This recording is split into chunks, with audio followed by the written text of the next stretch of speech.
निरंतर चुनावों में अपनी पराजय के कारण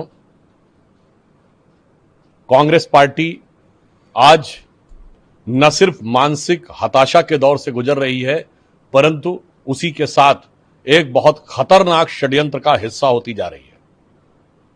राहुल गांधी का आज का जो बयान या जिस प्रकार के समाचार पत्रों में आया है कि उन्होंने ये कहा है कि 1 साल के अंदर अराजकता के द्वारा यह सत्ता परिवर्तन होगा, इससे एक बात बहुत स्पष्ट हो गई है कि प्रधानमंत्री श्री नरेंद्र मोदी जी ने कांग्रेस पार्टी के लिए जो कहा था कि अब ये कांग्रेस पार्टी नहीं रह गई है, बल्कि मुस्लिम लीगी माओवादी कांग्रेस में तब्दील हो गई है। हाल में संपन्न विधानसभा चुनावों में केरल में मुस्लिम लीग के साथ गठबंधन करके सत्ता में आने वाली कांग्रेस, और असम में, यह हम नहीं कह रहे, बदरुद्दीन अजमल ने कहा कि कांग्रेस मुस्लिम लीग बन गई है। यानी मुस्लिम लीग का जो स्टैंप है कांग्रेस पे, यह सिर्फ भारतीय जनता पार्टी नहीं बल्कि अन्य लोग भी स्पष्ट रूप से बता रहे हैं। और अब अराजकता के द्वारा सत्ता परिवर्तन का यह जो दुष्प्रयास है, यह दर्शाता है कि अब वो माओवादी हिंसक अराजक राजनीति की तरफ आगे बढ़ रहे हैं। इसलिए हम ये कह सकते हैं कि इस बयान के द्वारा जो प्रधानमंत्री जी ने कहा था कि कांग्रेस मुस्लिम लीगी माओवादी कांग्रेस हो गई है, वो अब पूरी तरीके से साफ हो गया है।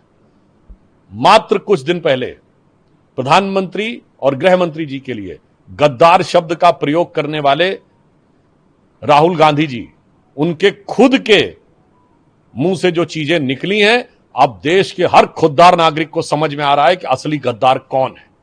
और आज जिस प्रकार के खतरनाक विषबेल भारत के अंदर और भारत की बढ़ती प्रगति को रोकने के लिए फैलाई जा रही है, और ऐसा स्पष्ट रूप से प्रतीत हो रहा है कि कांग्रेस पार्टी उसका हिस्सा बनती जा रही है। मेरा कांग्रेस से सीधा सवाल है कि आप ये सब कुछ विदेशी शक्तियों के साथ गठबंधन में कर रहे हैं, जान के कर रहे हैं, या अनजाने में आप उनके हथियार बन रहे हैं। इसलिए मैं देश की जनता से कहना चाहूंगा कि कहनी है एक बात मुझे इस देश के पहरेदारों से, संभल के रहना अपने घर में छिपे हुए गद्दारों से। सर, तृणमूल कांग्रेस के नेता ने कहा है कि बीजेपी ने चुनाव आयोग के साथ मिलकर चुनाव जीतने की कोशिश की है। स्ट्रांग रूम में चुनाव आयोग और सीईओ के साथ बैठकर मीटिंग की गई है। मुझे लगता है कि इस प्रकार के निरर्थक अनर्गल बातें कहना अब जनता को रास नहीं आता है। मैं उन्हें बताना चाहता हूं, 2011 के चुनाव में, विधानसभा चुनाव बंगाल, हम एक अप्रासंगिक दल थे। 2016 3 सीटें 10% वोट, 2021 मुख्य विपक्षी दल 77 सीटें 38% वोट, और 2026 46% के आसपास वोट और 200 सीटें। तो लगभग नगण्य वोट से 10% वोट, 38% वोट, 46% वोट। ये तो साफ दिखाई पड़ रहा है कि ये चीजें नैसर्गिक रूप से बढ़ते हुए जनाधार के कारण हुई। और मैं ये भी कहना चाहूंगा तृणमूल कांग्रेस से कि आपको लग रहा है कि स्ट्रांग रूम में क्या था, एक्चुअली में अपने आप ने सारा रूम उठाकर कहीं और रख दिया था, वो घुसपैठियों के हाथ में रख दिया था, और जनता को यह समझ में आ गया। इसलिए आज तृणमूल कांग्रेस अपनी नीतियों के कारण, भारतीय जनता पार्टी के कार्यकर्ताओं की मेहनत के कारण, प्रधानमंत्री जी की लोकप्रियता के कारण, और इस कारण से बंगाल की जनता में आए नए जागरण के कारण यह अभूतपूर्व परिवर्तन हुआ है।